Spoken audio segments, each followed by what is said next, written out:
Esta semana o INPE divulgou a estimativa da taxa de desmatamento para os 9 estados da Amazônia brasileira, legal? O valor estimado para o período de agosto do ano passado a julho deste ano indica um aumento de 29,54% em relação à taxa apurada para o período anterior. Diante da elevação dessa taxa de desmatamento, o ministro do Meio Ambiente, Ricardo Salles, disse que a expectativa do governo é sim reduzir o desmatamento, mas sem estabelecer metas.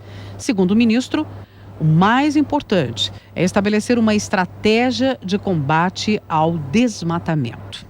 Então, para entender melhor, o que o ministro quis dizer com isso, vamos conversar com o professor Pedro Luiz Cortes, professor da ECA e do Programa de Pós-Graduação em Ciência Ambiental do IEE, o Instituto de Energia e Ambiente aqui da USP. Ele é coordenador da Rede Internacional de Estudos sobre Meio Ambiente e Sustentabilidade e participa do projeto temático FAPESP Governança Ambiental da Macrometrópole Paulista. Bom dia, professor. Bom dia, Alexandre. Bom dia, ouvintes. É um prazer falar com vocês. Então vamos lá. O que o ministro, na sua avaliação, quis dizer com vamos reduzir o desmatamento, mas não vamos estabelecer metas? Quer dizer, eles parecem temer sempre os números, as evidências. Como é que é possível fazer uma coisa sem a outra? Então, Alexandre, o que ele demonstra com essa declaração é de que efetivamente ele não entende de gestão de projetos, ele não entende de gestão administrativa. Por quê? Quando você estabelece um projeto, que é o caso da redução do desmatamento, você tem que estabelecer uma meta final para saber se esse projeto ele foi exitoso durante a sua execução. E também, ao longo do prazo previsto, você estabelece o que a gente chama de milestones, o marco de meta na tradução literal, que indica o avanço ou retrocesso do projeto ao longo dos meses, ao longo dos anos, para saber se os recursos que estão sendo aplicados, eles estão sendo suficientes, se eles estão sendo bem geridos. Então, quando o governo diz que ele vai estabelecer, vai desenvolver um projeto de redução do desmatamento, mas também ele não vai estabelecer números, ele demonstra que ele não vai ter um critério de gestão para saber se esse projeto ele vem sendo bem executado, se ao final desse projeto ele foi exitoso. Então, efetivamente, fica claro que o ministro Ricardo Salles não sabe o que é gestão de projetos e conhece muito pouco a respeito de gestão pública, principalmente da boa versação de recursos públicos, porque fica claro que os recursos que serão aplicados, eles não serão adequadamente monitorados no sentido de verificar se eles estão sendo bem utilizados ou não. Agora, as declarações do ministro, na sua avaliação, professor, indicam uma mudança de postura do governo federal em relação ao desmatamento, que primeiro foi o choque, não, os dados não são esses, não é bem assim, mas o que será que vem aí? É uma mudança de postura?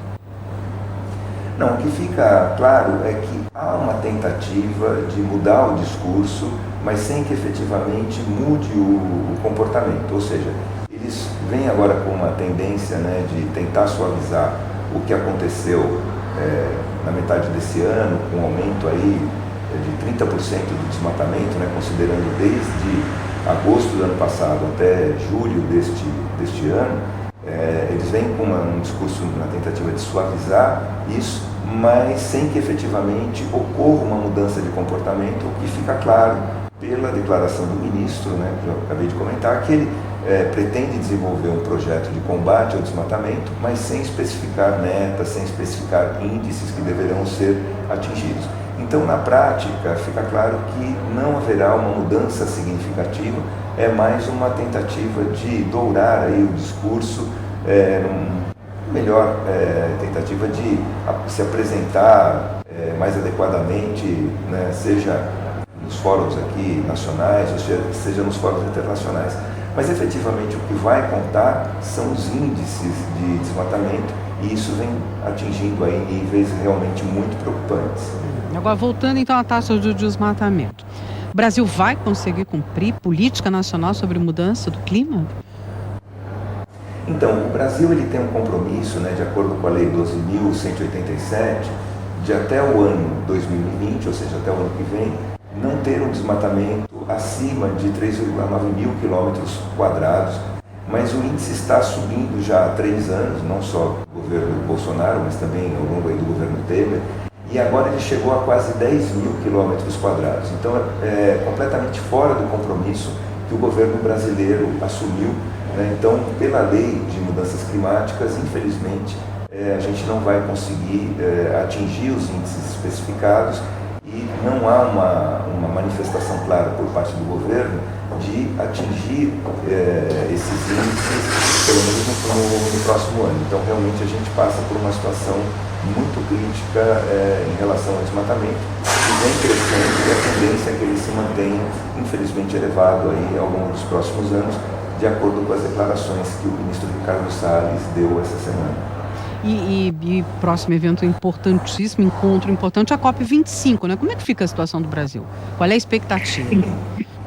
Então, o governo brasileiro ele vai apresentar uma proposta de captação de 50 milhões de dólares junto a países estrangeiros, mas com uma diferença em relação ao que vinha sendo executado no Fundo Amazônia. O Fundo Amazônia, só para lembrar, ele está paralisado porque o governo Bolsonaro destituiu os conselhos responsáveis pela gestão desse fundo. Então, o Brasil ele recebia recursos principalmente da Noruega.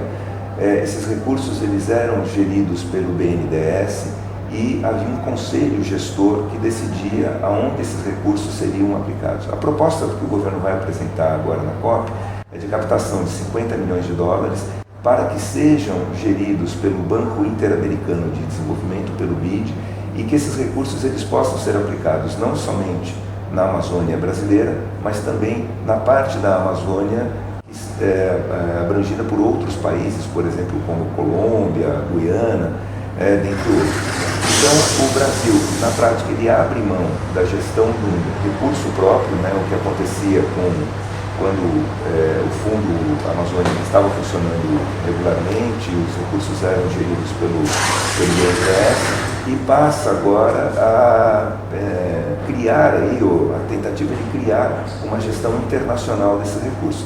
Isso me espanta porque o discurso do governo Bolsonaro sempre foi se manifestando contra a internacionalização, a perspectiva de internacionalização da Amazônia. E agora, quando ele se propõe a captar recursos no exterior, ele faz com que a gestão desses recursos seja efetivamente internacionalizada.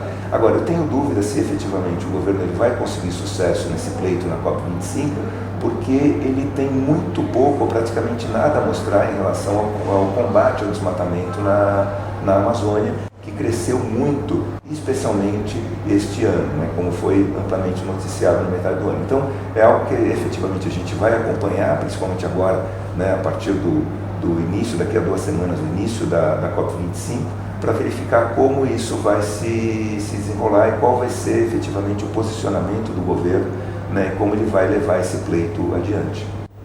Vamos acompanhar. Professor Pedro Luiz Cortes, da pós-graduação em Ciência Ambiental do IEE, professor da ECA, e tem o canal no YouTube, O Ambiente é o Nosso Meio. Lá também você pode acompanhar os nossos bate-papos, as colunas semanais sobre meio ambiente, que aqui apresentamos para o ouvinte da Rádio USP. Obrigado, professor. Eu que agradeço, uma boa semana a todos.